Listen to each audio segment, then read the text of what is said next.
Good afternoon, everyone. Thank you very much for joining us on this SureCloud webinar, The Evolution of the Penetration Test. My name is Chris Cooper, and with me today is my colleague, Toby Scott Jackson. We will be your presenters for this session. Today, we're here to talk about penetration testing, how it has changed and adapted over time, the kinds of challenges we are seeing now in terms of attack vectors, and how we think testing services need to evolve going forward. At the end of this webinar, we are hoping to have some time for Q&A, so please enter any questions into the BrightTalk interface as and when you think of them. So let's introduce ourselves properly. I'm a senior security consultant at SureCloud. I deliver a wide range of security tests. However, my specialism is applications and software security. I most enjoy working with mobile and desktop applications. Hi, my name is Toby Scott Jackson. I'm Principal Security Consultant at SureCloud, and as well as general infrastructure penetration testing, I specialise in radio frequency, SCADA BMS, and internet routing attacks. Great. So let's start by considering how the concept of penetration testing has emerged. Where did it come from, and what has shaped it? For penetration testing to emerge as a concept, and for it to continue to evolve, there must be a catalyst. There must be an initial and continued need for pen testing as a solution. The recurring theme that we see when we look back is connectivity, computers sharing resources, for example, networking and the internet. This is the point at which compromising other systems becomes possible without having physical access, when more than one user has a connection to the same resource. True innovation like this can naturally lead to weaknesses. These are entirely new concepts that we've never implemented before, and we can't anticipate these kinds of weaknesses during the design and implementation phase, simply because it's the first time we're ever doing them. So this new vector can potentially be abused by a hacker. The next logical step is to recreate this process. If we didn't find it during the design or implementation phases, then how do we find it? We have to do what the hacker does. We have to get a white hat in to see how deep that rabbit hole goes. And this is where penetration testing comes in. And this was true at the dawn of computer security as it is now, from time-sharing computers in the 60s to the Internet of Things. Penetration testing has always been a key response to handle those unexpected security bugs. Nowadays, it's notable that we do try wherever possible to skip that abuse step and do pen testing and research before rolling these things out into the wild. But as we all know, that doesn't go to plan in every case. So where does that leave us? Well, we have three key challenges that we'd like to discuss today. Of course, one of those key challenges is going to be new catalysts, new technologies and degrees of connectivity to keep up with. This is an ongoing challenge that we've always had and something we need to adapt to. But we don't just need to think about what we are doing with new technology, we need to consider what our adversaries are doing, how quickly they are evolving themselves. We have to be a worthy opponent, otherwise we'll always be one step behind. Notably, hackers do not come around and attack your organization annually. Attacks are sporadic and threats are continuous. This is a very different pattern to how we are consuming pen tests at the moment. Hackers are not waiting around for us to patch our systems and attack us on our schedule. How can an annual penetration test compete with that? So this is a really key challenge. And the final one is kind of opposite to the first two. If we're always trying to keep up the pace with technology and our adversaries, we run the risk of losing the big picture. If we're always focusing on what's ahead, it can lead to us missing the things around us. An example might be native desktop applications. We've been using desktop applications for years before the rise of web applications, and we still do. Reputable standards and organizations in computer security, PCI, Check, Crest, OWASP, some examples, they have a clear focus on networks, web applications, and to some extent mobile applications these days. And these are key attack vectors, so it makes a lot of sense. And yet, some of our most sensitive assets are stored and processed by native desktop applications, and rightly so, as they have their advantages. However, explicit resources on how to securely implement and test desktop applications are few and far between. We need to be very careful that we don't ignore or forget about certain technologies in this sense. So how does this translate to our day jobs? My colleague Toby is going to take you through a couple of key modern attacks. Hi, yeah, so first I'm going to talk about passive radio frequency attacks.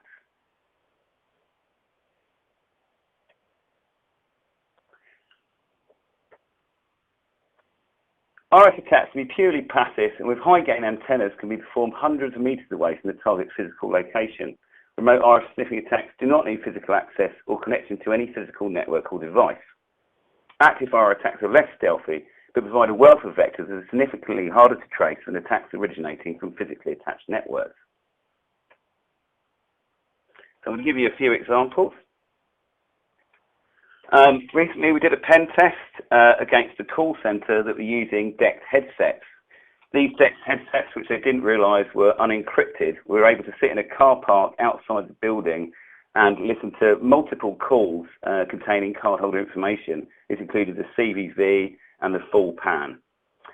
This was undetectable by the organisation. We were nowhere near the building and nothing happened to any of the devices that we were intercepting. We're also able to intercept DMR and P25 radios used by security guards, cleaners and engineers. Some people, they're not meant to, according to policy, but some people discuss physical access codes to buildings and rooms and even safe storage codes. DMR and P25 do have encryption, but in the case of DMR, the encryption, even when it's set, is still quite weak. We're also able to attack wireless keyboards on the 2.5 gigahertz range, able to sniff keystrokes from, again, a few hundred meters away from the building. This includes passwords and other important information that could be used for further attacks. Active attacks, such as sniffing Bluetooth headsets using default pins, is also possible. And with that, again, you can listen to inside of cars or conversations inside offices without anybody being aware of what's going on. Other thing I'm going to talk about is building management systems, which are often overlooked. SCADA and BMS systems link the physical world to the logical world and allow an attacker to control physical systems such as HVAC, electricity distribution, access control systems and fire alarms with an easy-to-use interface running on a standard desktop computer or via a web interface. These systems are often accessible from the internet or via modem or RF, whether intended by design or not. BMS and SCADA systems have inherently been focused on accuracy and timing, and most systems deployed today have easily exploitable critical vulnerabilities in both management software and hardware, as well as the endpoints, outstations, and network devices and protocols involved. So here's a few attack vectors against BMS. BMS sniffing and replay attacks are very easy to do. Most SCADA and BMS IP and serial networks use unencrypted protocols. The attacker can covertly plant sniffing or ejection device and perform replay attacks, allowing control and monitoring values to be changed in real time. These types of attacks can also be carried out through a compromised BMS management station. Another type of attack is against remote access devices. These include insecure internet routers, POTS modems, and RF connections, allowing quick and easy remote access to fix things for the supplier, and providing remote alerting via emails, SMS, and PATNet for the organisation. And finally, management stations. SCADA and BMS management stations are generally not part of the overall network. They're disconnected. A common reason for the number and severity of vulnerabilities is in an air gap in policy and procedures. The BMS management IP networks and management stations are often ignored by the organisation and are not part of the securely managed domain. They are often missing antivirus, critical security updates, and also have direct internet access. We've seen a significantly larger amount of malicious software present on BMS management stations compared to other computers within organisations, which is a very dangerous situation. As you can imagine, successful attacks on BMS can be terrifying. These include a compromised physical access control, large-scale permanent disruption by overheating computers inside data centres, activation of fire alarms to evacuate buildings for further physical attacks, causing critical failures in hydraulic systems due to sudden heating or freezing, and threat to life by compromising high voltage switching, gas valves, and lighting.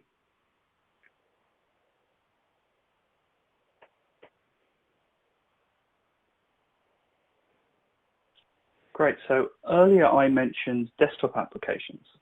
A common trait with modern applications is that they need to work with centralized data. A common scenario is the requirement for a native application that connects to a central database. We see a lot of these and are testing them more and more. Some are years old and have never been looked at from a security perspective. An overwhelmingly large proportion of these applications are susceptible to key architectural flaws, and here I'm going to describe the most common one that we see. So for comparison, let's look at the architecture of a typical web application. The browser on the left-hand side there runs in the context of the user. The user is effectively in control of what is happening in the browser, even if they don't realize they have that level of control. Anyone who knows how to use the developer tools in their browser can start changing things around fairly trivially. So we don't trust the browser to actually enforce the authentication and authorization. The application server in the middle is remote and it's not being controlled or influenced by the end user. So this is a good place to impose restrictions. So this is where we do our authentication and authorization. It kind of acts like a security guard between the user and the data. Let's consider how this might translate to a desktop application. One major advantage of a desktop application is that it can handle more processing locally. Application logic can be applied on the local machine and be processed there, and then make a direct connection to the database. So a software developer will typically be programming all the logic into the local client side on the PC.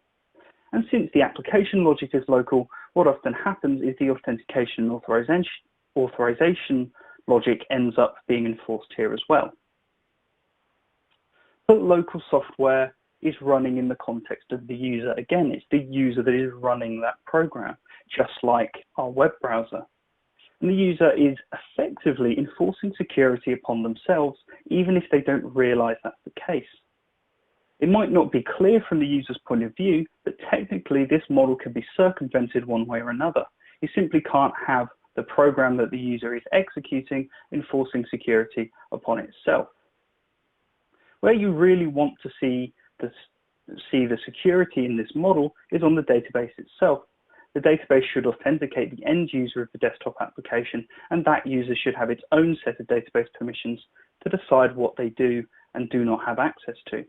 Alternatively, there could be an API server in between the desktop and the database that makes these decisions, much like the web application at the top. This can have very severe repercussions for the data stored by the application, and I'll give you an example. So we were doing a pen test for a national organization with thousands of employees, and they were implementing a brand new financial system consisting of native apps that connect to a central database, using the same model I've just described and therefore subject to the same weaknesses.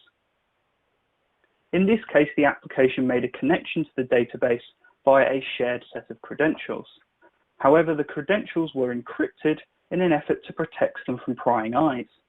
But as we have said, conceptually, there will be a way to circumvent this model. When the user runs the executable, the program needs to be able to connect to the database. It therefore needs to be able to decrypt these credentials.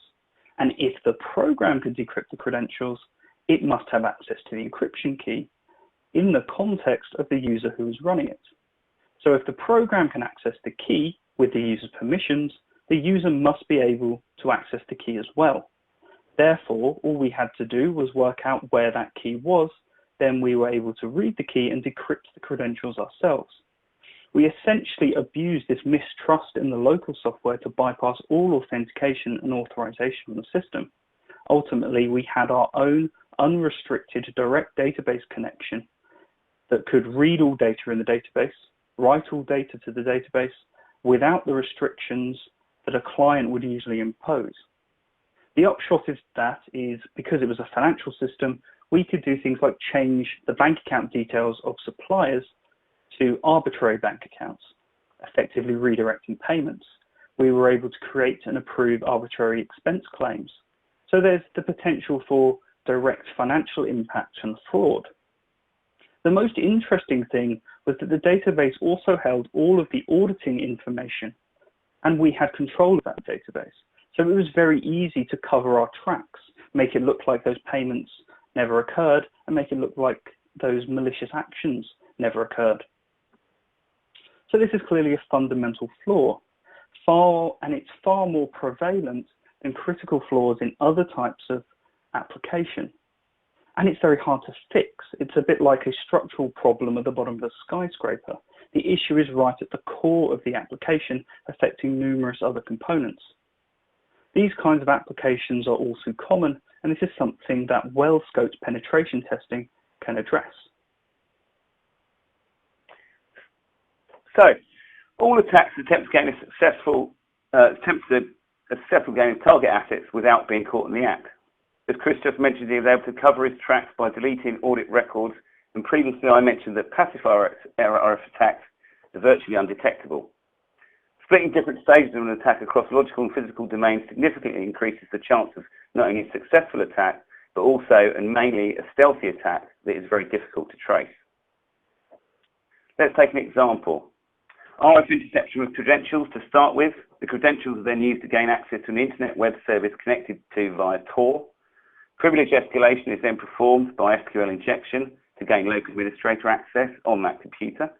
Shared administrator passwords are then used to gain access to the internal target system, and then data exfiltration is performed via a PC connected to the network with a wireless LAN card. So, what can we do about that? Scope, first of all.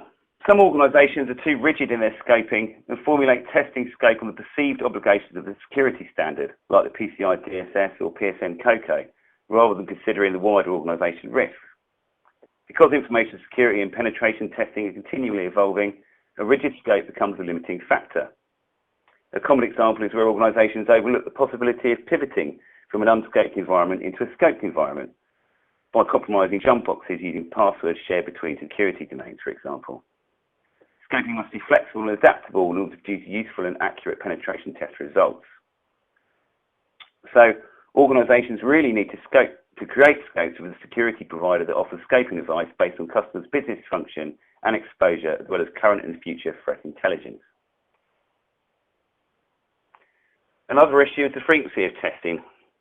Currently, most organisations purchase pen test services once or twice a year. This shotgun approach does not mimic the real way attackers act. Testing should be a continuous process and be embedded in system deployment and upgrade procedures. Ongoing testing frequencies should again be led by threat intelligence together with the organisation's risk appetite and exposure.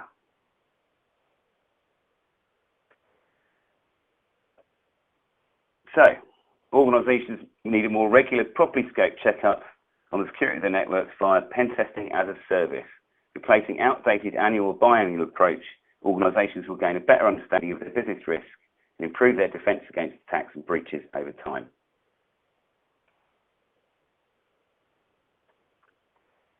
Organisations need to see immediate and emerging threats to their business clearly and act in a timely manner by consuming penetration testing as a service. Findings should be rated not only on severity, but as an actual risk to the business. This requires a management platform so that the information generated from penetration testing and other sources, such as log management systems, can be combined and analysed so the immediate and emerging threats are highlighted and dealt with quickly before a compromise occurs. So in summary, technology, security and hackers are continuously evolving, and as such, organisations should perform continuous and diverse intelligence-led and adaptive penetration testing supported by a management platform and suitable pricing model that gives them continuous protection against current and emerging threats and is also good value for money. In other words, penetration testing as a service. We have a few questions we'd like to answer. So I'm going to do all those. First of all, we've been told there's been some audio dropouts. The video is being recorded, so you'll be able to pick that up afterwards. So apologies for that. Great, and I think I have a question about one of my areas. So this question says, referring to the, I think this is referring to the client database applications, so the kind of desktop applications, and it says, does that have any relation with multi-tier and three-tier models?